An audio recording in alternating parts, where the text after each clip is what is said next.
एक मैं मूड़न का गाना गाने जा रही हूँ। एक बहन का फरमाइश आया था कि दीदी आप मूड़न का गाना डालिए, तो मैं उनके लिए मूड़न का गाना डाल रही हूँ।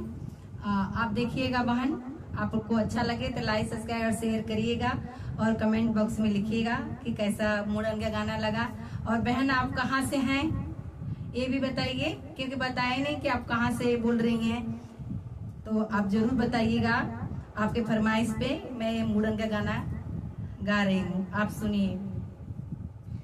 कौने माहा उपजे बे इलिया ता कौने माचा मेलिया ता कौने माचा मेलिया हो अबा कहाँ जे उपजे झलरिया झलरिया बड़ी सुंदर झलरिया बड़ी सुंदर हो अबा कहाँ जे उपजे झलरिया झलरिया बड़ी सुंदर झलरिया बड़ी सुंदर हो।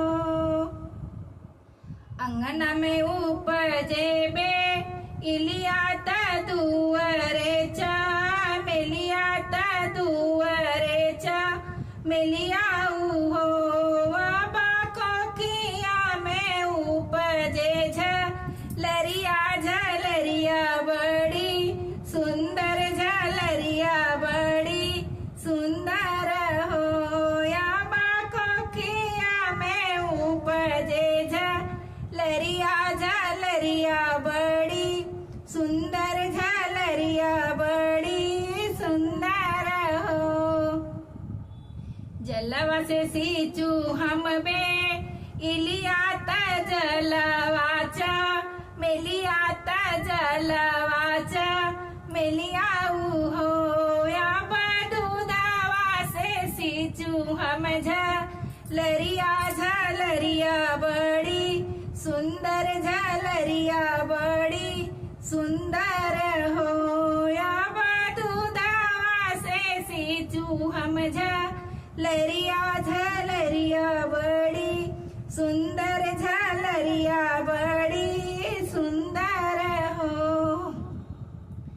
जलवा से सेऊ हम बे इलिया ता जलवाचा मेलिया ता जलवाचा मेलिया हो तेलावा से सींचू हम झलरिया झलरिया बड़ी सुंदर झलरिया बड़ी सुंदर झलरिया बड़ी सुंदर हो।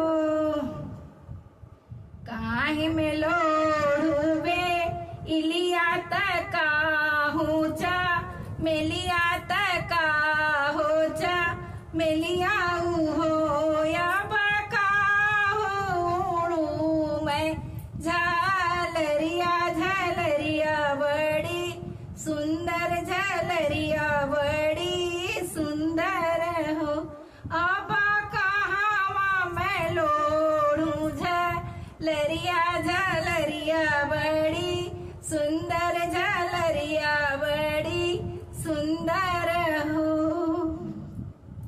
कुरई में लोढ़ू हम चा मेलिया ता कुरई बे इलिया ता कुरई बे इलिया हो या बाया चारा में लोढ़ू हम झलरिया झलरिया बड़ी सुंदर झलरिया बड़ी सुंदर हो या बाया चारा में लोढ़ू हम झलरिया झलरिया बड़ी सुंदर झलरिया बड़ी सुंदर हो।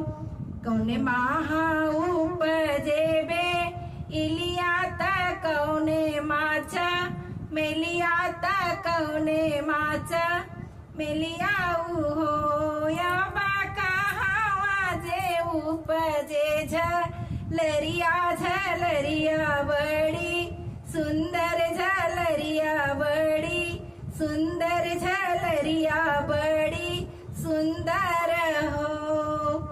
आपको मूड़न का गाना कैसा लगेगा, आप कमेंट बॉक्स में जरूर लिखिएगा कि आपका मूड़न का गाना कैसा लगा। राधे राधे।